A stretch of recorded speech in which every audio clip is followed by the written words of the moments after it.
খর্ব করার মূল কারিগর হইল আপনার আসিফ মাহমুদ সাহেব। এই আসিফ মাহমুদের জন্য একমাত্র আমাদের নগর জীবন আমরা অতিষ্ঠ হয়ে আছি।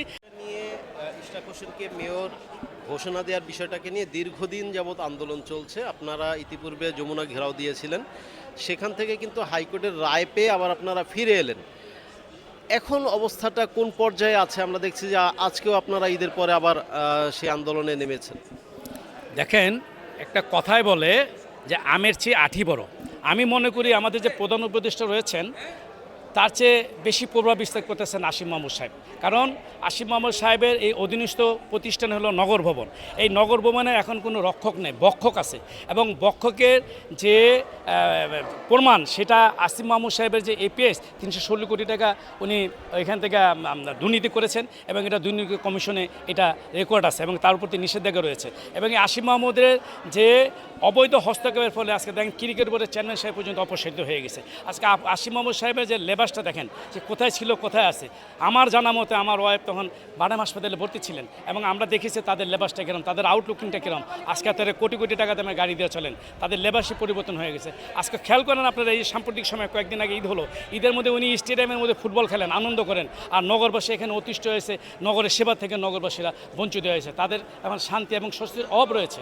এই অভাব দূর করার জন্য আমি প্রধান উপদেষ্টার দৃষ্টি আকর্ষণ করব, উনি অনন্তবিলম্বে জনস্বার্থে এবং নগরের একজন যোগ্য অভিভাবক যিনি ভোটের দ্বারা নির্বাচিত হয়েছেন তাকে সেবা করার সুযোগ দেবে। আপনারা জানেন যে আমাদের রাষ্ট্রের প্রতি যে দায়িত্ব কর্তব্য রয়েছে নাগরিক হিসেবে, সেটা হলো প্রথম ভোট দেওয়া। এই ভোটের মর্যাদা যদি তারা হানি করেন, ভোটের মর্যাদা যদি তারা দিতে না পারেন, তাহলে অদূর ভবিষ্যতে যে নির্বাচন হবে সেটাও আমি মনে করি যোগ্য প্রতিনিধিকে নির্বাচন করা হবে না, যোগ্য প্রতিনিধিকে সেবা করার সুযোগ দিবে না। সুতরাং এই যে বিভিন্ন ধরনের যে প্রশ্ন উদয় হচ্ছে এই আসিফ মাহমুদকে কেন্দ্র করে, এইগুলিকে যদি অপসারিত না করে তাহলে অদূর ভবিষ্যতে বাংলাদেশের সম্মান আন্তর্জাতিকভাবে ক্ষুণ্ণ হবে বলে আমি মনে করি।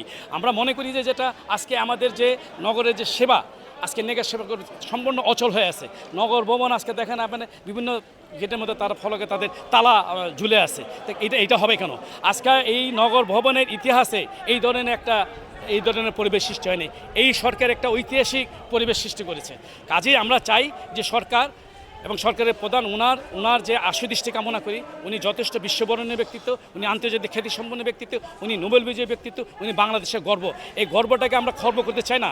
আজকে যদি খর্ব করার মূল কারিগর হইল আপনার আসিফ মাহমুদ সাহেব। এই আসিফ মাহমুদের জন্য একমাত্র আমাদের নগর জীবন আমরা অতিষ্ঠ হয়ে আছি এবং নগর জীবনে যে আমাদের যে বিরূপ পরিবেশ সৃষ্টি আছে, আজকে জনমনে যে রোশনতা, যে পুঞ্জীভূত ক্ষোভ, এটা বিরাজ করতে আসছে। এবং আমাদের নেতা ইঞ্জিনিয়ার ইশরাক হোসেন সাহেব বলেছেন যে যেটা দু একদিনের মধ্যেই সরকারের আশুদৃষ্টি কামনা করে একে নগর জীবনে শান্তি সৃষ্টি যাতে ফিরে আসতে পারে।